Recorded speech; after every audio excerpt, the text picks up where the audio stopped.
I tried a bunch of different compounds so you don't have to. And by putting myself through this, I figured out which ones work the best for losing fat. I've watched lots of bodybuilders and recreationalists like you make tons of mistakes with this stuff. So I've narrowed down a list of 5 compounds that work really well for fat loss. That way you don't have to wonder anymore about what you're taking and if it's effective. Getting right into it, when I first started the bodybuilding journey, I thought it was brilliant to keep testosterone as low as humanly possible, especially when cutting, and I was wildly wrong. Until I realistically realized that making progress in the gym did require some amount of exogenous hormones that were naturally produced endogenously, that being testosterone, but also its other hormones like estrogen. Until I realized that this was ultimately just making me feel like shit. And it wasn't sustaining any of the gains that I had made in the off season prior to doing a cut. I was literally getting smaller and irrationally thinking that this is the right way. It took me doing several lab panels to really understand the intricacies of what I was doing and the fact that I didn't have enough backlogged biologically available estrogen or estradiol.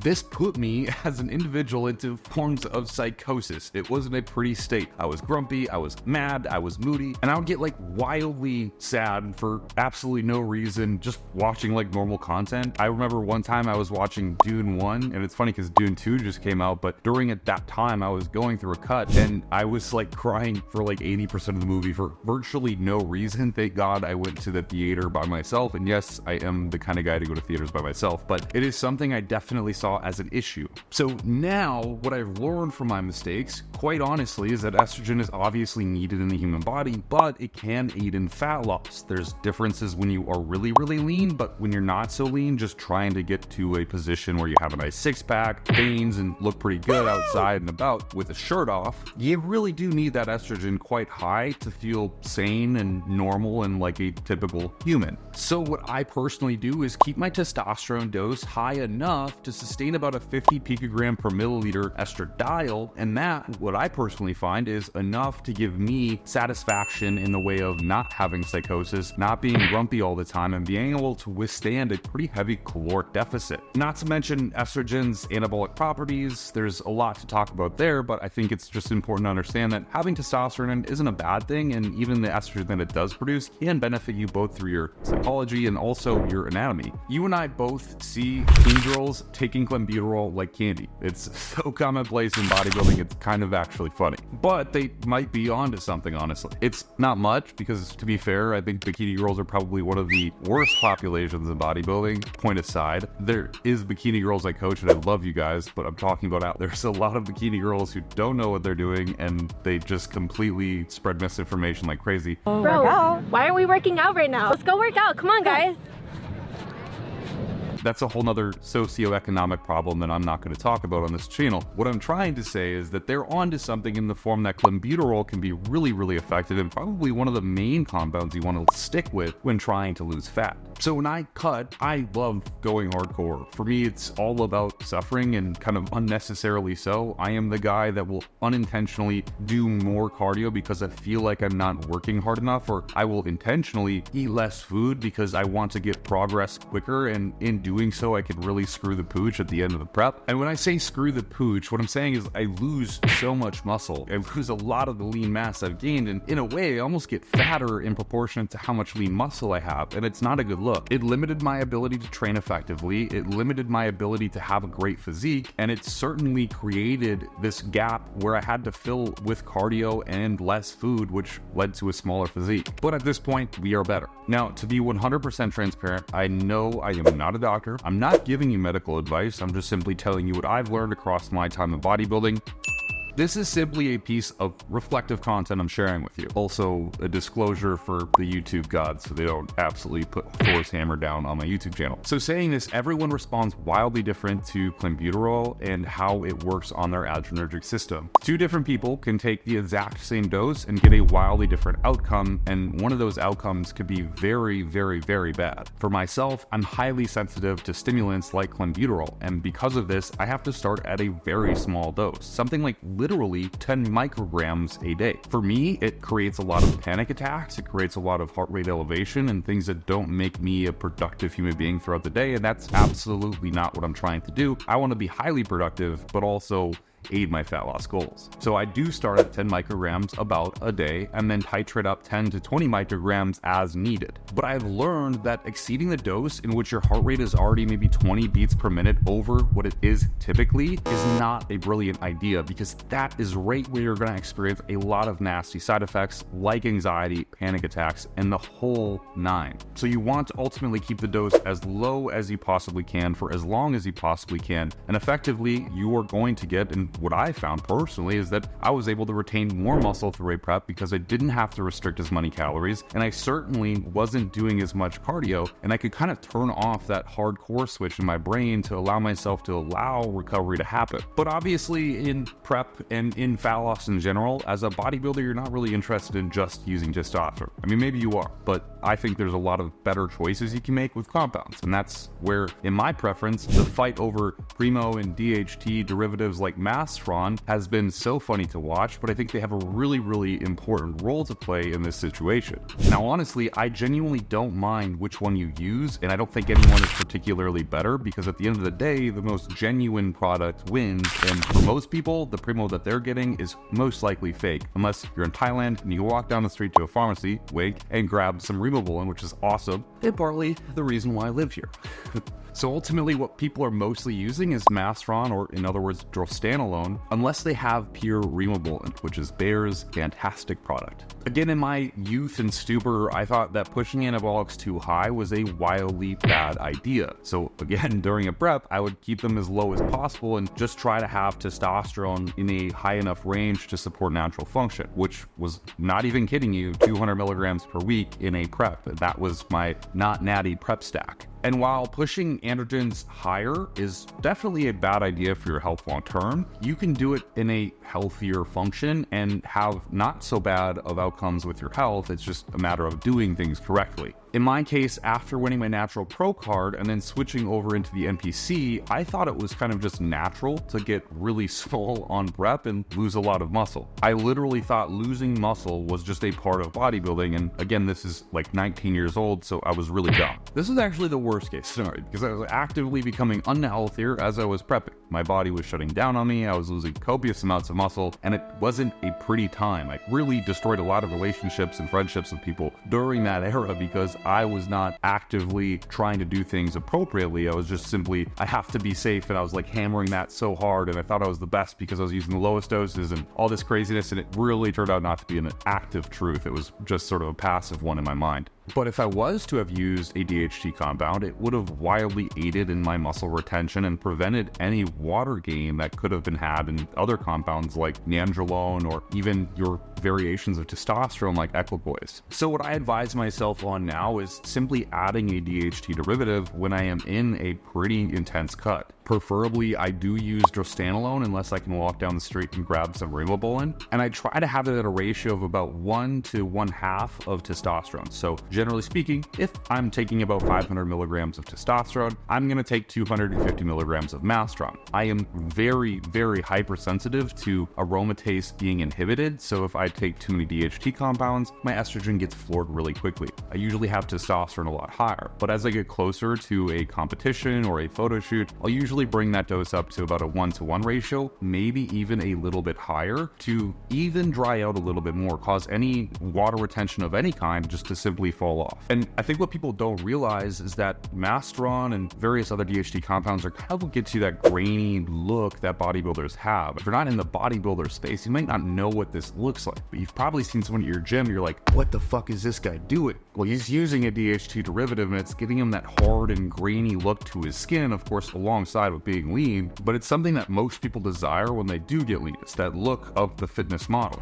Moving forward towards growth hormone, though, this is a whole nother complex that I had no idea what I was doing. But away from anabolics, I think there's one other compound that's more of a peptide, in which I think is wildly effective in a cut, but I used to think it was completely pointless until I actually started dosing it appropriately at the right times and even at the right dose entirely. And this is growth hormone. And when I was young and I would want to get shredded, I thought thought 2 IUs was all I needed. I was really in the fallacy of lower doses are all you need to get a god-tier physique. And I heard growth hormone would keep you lean no matter what you ate. Basically, all the food you ate would go straight to your muscles and nowhere else. So 2 IUs, unlimited food, a six-pack, good sell for me, I'm in. Thinking that that was the hack that I was missing, and of course it wasn't, I lost out on a lot of time and money because, simply put, the growth hormone dose I was using was more of a replacement hormonal dose compared to an actual super physiological dose that would have obtained real and sustainable results. So basically what I did is wasted a ton of my money and time, so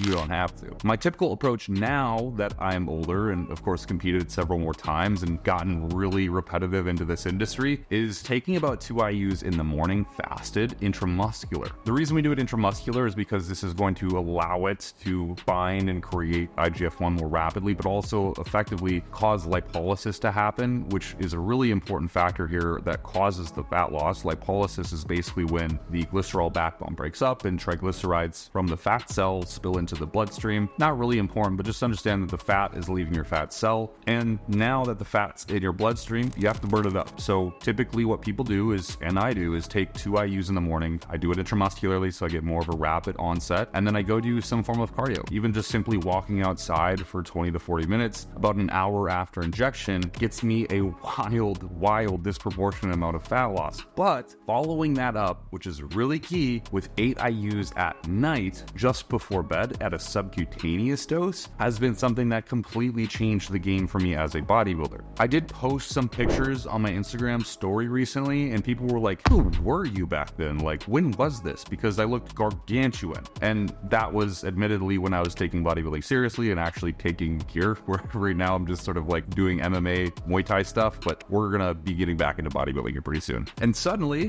when I started taking 8 IUs a night and 2 IUs in the morning, I realized that what people say isn't that untrue. You actually get really lean, really fast, really big, really fast, and you feel pretty good outside of being tired very often. You are making progress like you've never made progress before, both in terms of fat loss and muscle gain. Now, the problem with it being on this list is it's obviously the most expensive, but if you have the funds to support 2 IUs fasted in the morning intramuscular and 8 IUs sub-Q at night before bed, I guarantee, at least from what I experienced, that my results might be what you have, right? And that was a copious amount of muscle growth and a direct correlation to how lean I was staying year-round. Lastly, I take this year-round, but I want to talk about it in context of losing fat, or at least speeding fat loss up. This compound's great because you can do it without any health issues, and ultimately you can use it for as long as you need to and get continued results. Now, it isn't thyroid hormone, but it is the precursor to thyroid hormone. What we're talking about is levothyroxine, or T4 in other words. And why does T4 make this list? Well, it's an endogenous hormone naturally, but when administered exogenously, you get a couple cool benefits. And to understand this, you have to understand that when a human enters a caloric deficit or a hypocaloric environment, their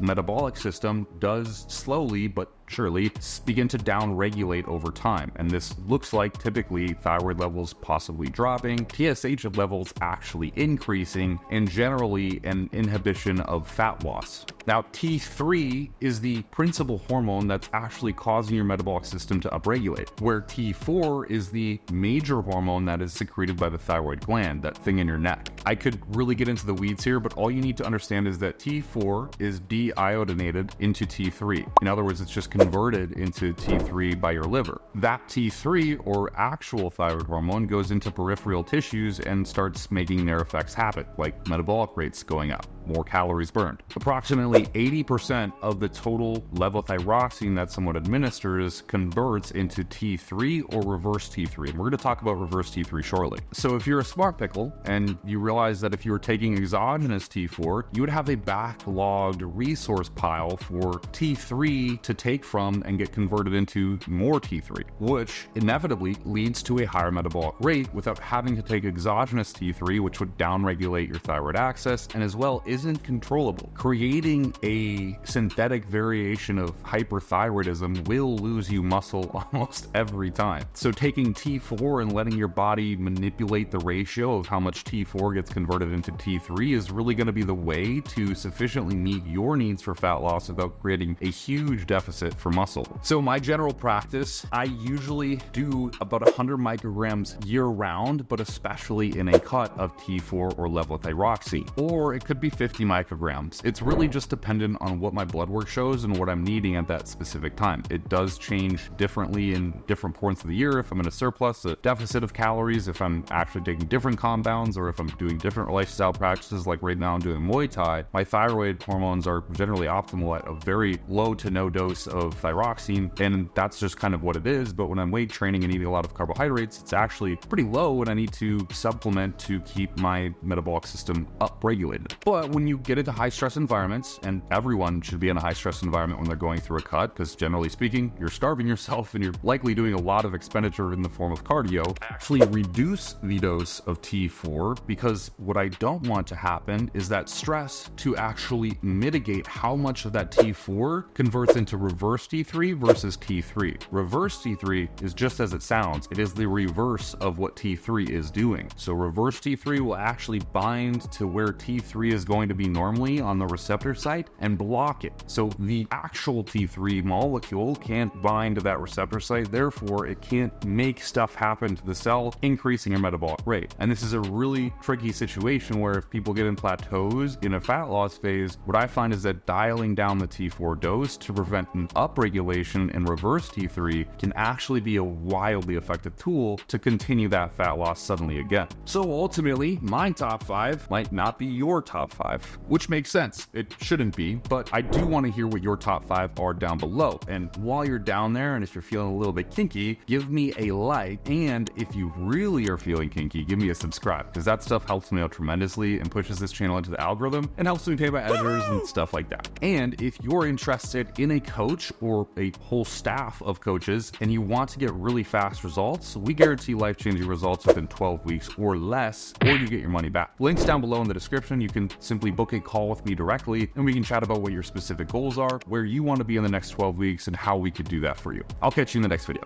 Deuces.